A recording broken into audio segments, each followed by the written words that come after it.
And end-to-end encryption, what that means is just the data payload is encrypted, and not the headers and not the trailers. So end-to-end encryption is something that the user would have control over. So if you have an email client, let's say, that you decide that this message needs to be encrypted, when you say encrypt, that only encrypts the data payload of that packet.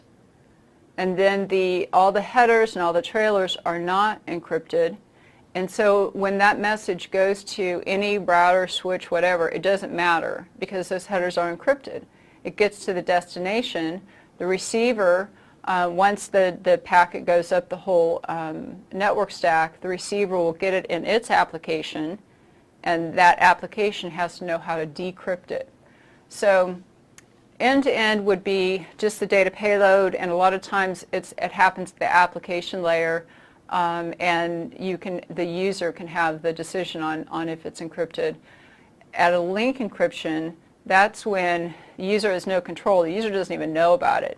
And organizations can use the link encryptors if they don't want to have to leave it up to their users to make decisions, or they don't trust their users to make decisions on what type of traffic has to be encrypted.